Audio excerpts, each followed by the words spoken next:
Hola, soy Ángel José de León y hoy desde Lisboa, en Portugal, les doy la bienvenida a Buen Viaje.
Lisboa es una de las capitales más hermosas de Europa y una de las pocas costeras, lo que les regala un clima muy agradable prácticamente todo el año.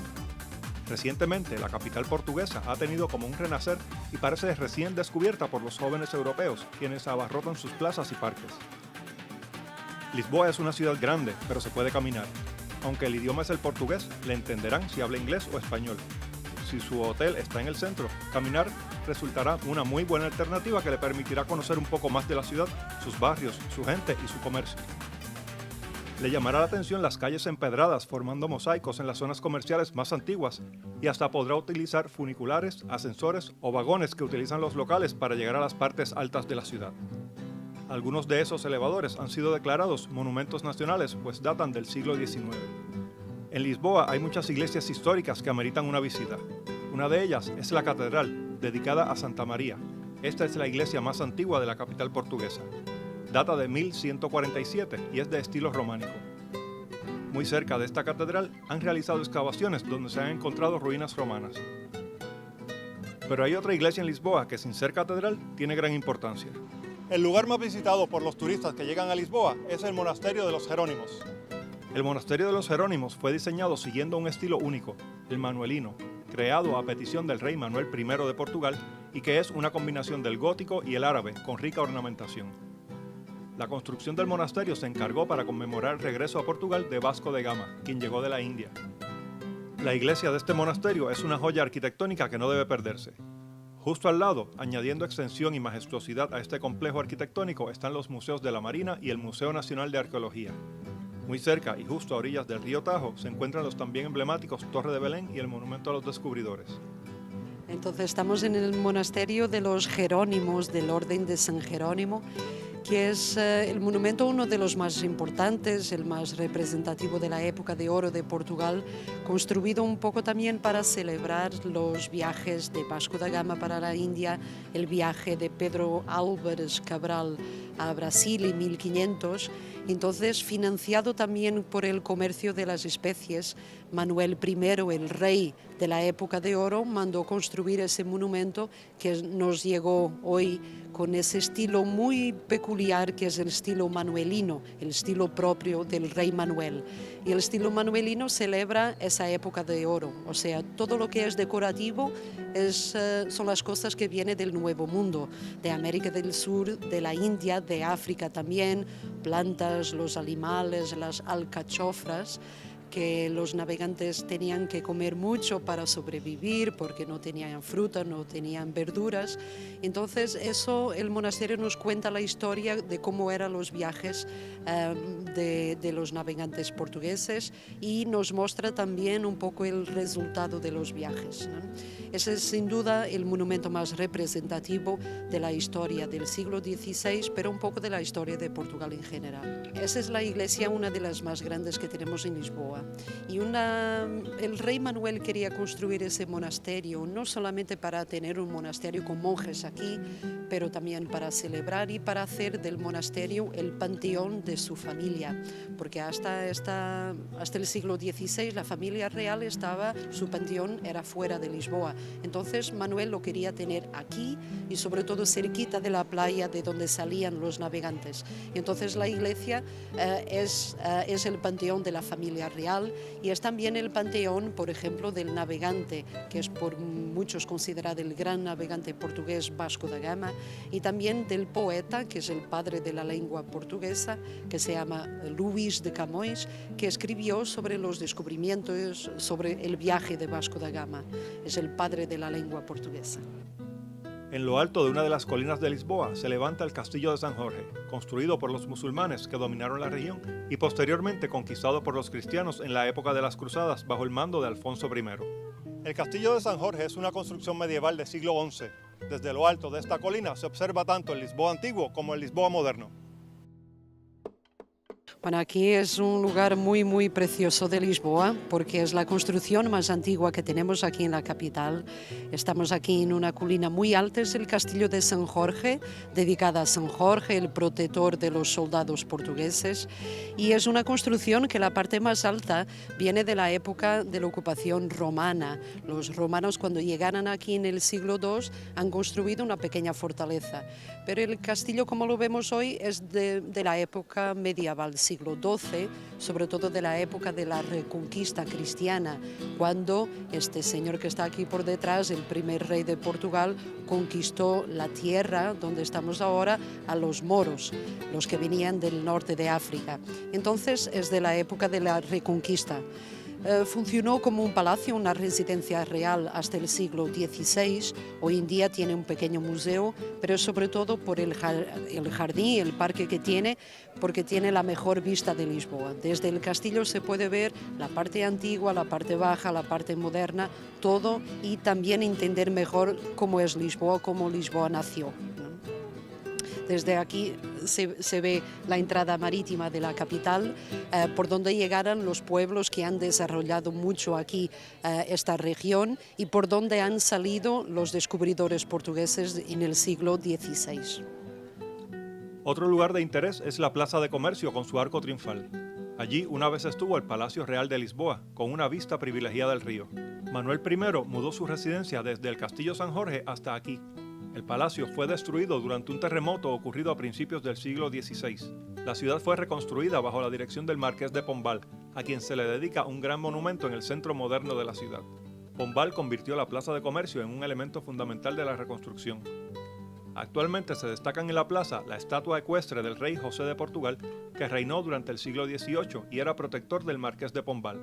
También se destaca el arco triunfal de la Rúa Augusta, adornado con esculturas. El visitante puede subir a lo alto y apreciar una vista inigualable de la ciudad. Háblame de los servicios que ofrece Special Tours a los turistas, a los viajeros puertorriqueños. Bueno, este año hemos sacado una gran oferta para el pasajero puertorriqueño. La verdad es que estamos orgullosos de haber sacado para pasajeros de Puerto Rico, donde habla hispana, ya el operar en 4 continentes. Estamos hablando de Europa, estamos hablando de África, estamos hablando de Asia y hemos incorporado el 4º continente, que sería Oceanía. La verdad es que tenemos una amplia oferta del viejo continente hasta destinos exóticos, de la Polinesia, todo lo que sería por Fiji, Madagascar, o sea, la verdad es que estamos muy orgullosos de poder ofrecer una alternativa muy grande y muy amplia al cliente. Estamos hablando de una oferta de más de 1.500 circuitos operados en español. La verdad es que estamos muy, muy orgullosos. Cubriendo el mundo. ¿Por qué un turista debe escoger una excursión de Special Tours? Bueno, yo creo que son 3 factores principalmente los que un pasajero debe coger un circuito de Special Tour. Primero es ahorro de tiempo. O sea, ¿por qué? Porque le vamos a tener todo perfectamente coordinado a través de nuestros guías, a través de nuestro personal, va a tener todo perfectamente coordinado para que el pasajero solamente disfrute de su viaje. Esto nos permite también, el tener todo perfectamente coordinado, nos permite salir con un precio muy, muy competitivo. Estamos hablando de algo que el pasajero con muy poco dinero va a poder viajar a muchos destinos y va a poder disfrutar disfrutar de ese destino. Y luego el respaldo de una gran compañía de más de 40 años de experiencia y con una solvencia que realmente va a hacer al pasajero que se encuentre a gusto, se encuentre. Y la parte tecnológica, de una app que tenemos gratuita que se puede bajar de cualquier sistema de teléfonos, de cualquier smartphone, va a tener toda la información en tiempo real y va a saber todo lo que el pasajero necesita en su viaje y toda la información que él requiere.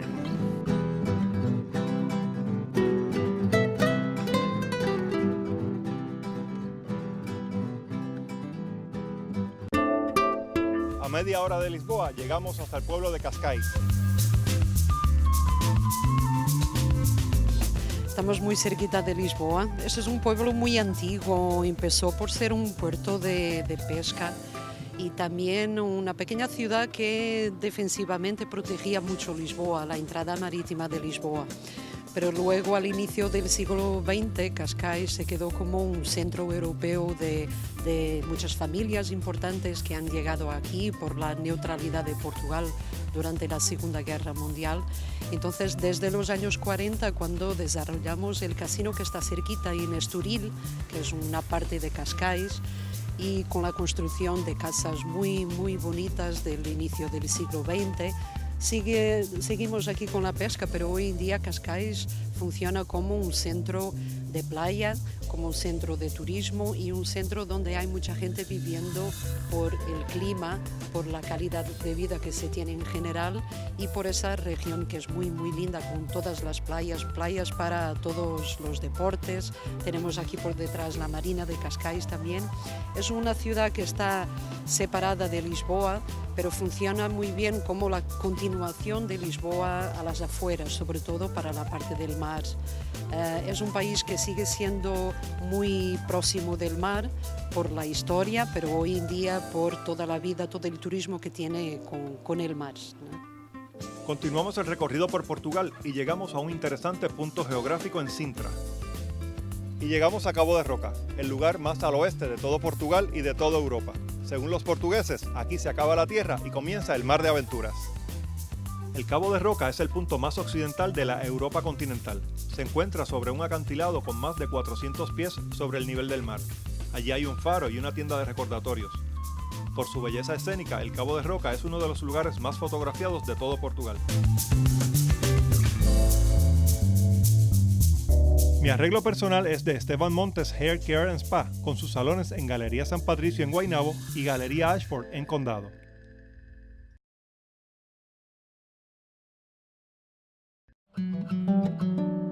Al norte de Lisboa hay una región muy visitada por los viajeros. Se trata de Fátima, donde los peregrinos católicos acuden en gran número, sobre todo en los meses de mayo y octubre. En Fátima se encuentra uno de los más importantes santuarios marianos del mundo. Está compuesto por la Capilla de las Apariciones, la Basílica de Nuestra Señora del Rosario, una casa de retiros y la nueva Basílica de la Santísima Trinidad. Un pedazo del muro de Berlín recuerda a los visitantes la intervención de Dios prometida en Fátima sobre la caída del comunismo. Nos encontramos en Fátima. Cuéntame un poco de la historia de este lugar. Bueno, estamos en el lugar religioso, el más importante de Portugal, uno de los más importantes hoy en día para los peregrinos que suelen venir todos los años a un lugar que les sea importante para su fe. Estamos efectivamente en una ciudad que se llama Fátima, pero en un lugar, una parte de la ciudad que se llama Cova da Iria, donde ocurrieron las apariciones de Nuestra Señora. Todo ese lugar se llama Fátima, que es un nombre árabe, de origen árabe, porque tuvimos durante años la ocupación de los árabes en la región, entonces todo eso se llamaba Fátima en memoria de una chica árabe que murió aquí por amor en esta región, por amor a un cristiano. Pero el lugar se llama Cova da Iria, donde Nuestra Señora apareció a 3 niños, que eran Lucia, que tenía 10 años, y luego 2 hermanos, Francisco, de 9, y Jacinta, de 7. Que estaban por aquí trabajando con los animales en la agricultura, ayudando a sus padres, y en el día 13 de mayo de 1917 apareció en un árbol, en una encina, una luz muy fuerte que ganó la forma de Nuestra Señora, que comunicaba con ellos, comunicaba sobre todo con Lucia, y prometió visitarlos todos los días 13 de cada mes.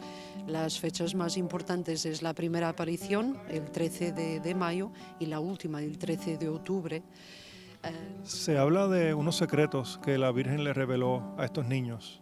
Sí, reveló sobre todo a Lucia, porque los dos hermanos murieron un año y medio después, y entonces fue Lucia que comunicaba, que escuchaba, hablaba y veía a Nuestra Señora, que sabía de los 3 secretos.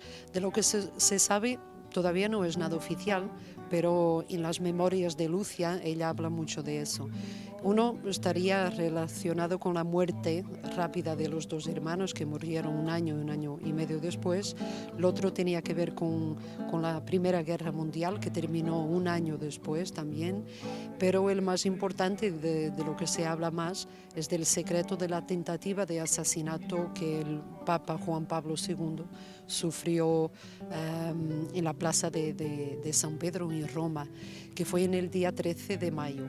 Y entonces el Papa, que tenía una devoción muy especial por Fátima, y visitó el santuario un año después del asesinato, en 82, del atentado, claro, para agradecer a Nuestra Señora y para regalar la bala de su herida aquí al santuario de Fátima, ¿no?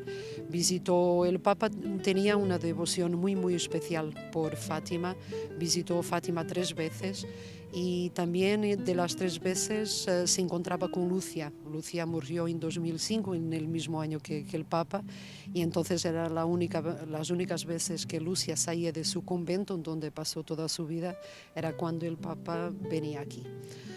Estamos esperando que venga Francisco, tuvimos la visita también de Benedicto XVI y ahora estamos esperando que venga Francisco. Las apariciones de la Virgen ocurrieron en 1917 y un pedestal marca el lugar exacto en la capilla. La basílica se comenzó a construir en 1928. Tiene una torre de casi 200 pies de altura, rematada con una corona de bronce.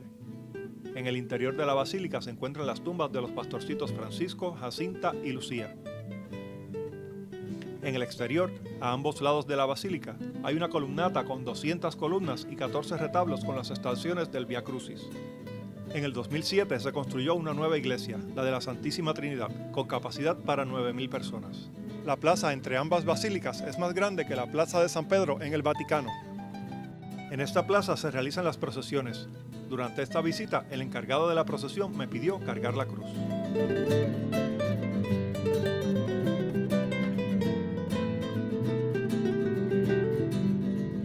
Esto ha sido todo por hoy. Si te gustó lo que viste, dale like, comparte y comenta en nuestra página de Facebook Buen Viaje TV Show. Si deseas viajar a Portugal, entonces consulta a un agente de viajes. Los espero la semana próxima en otra edición de Buen Viaje.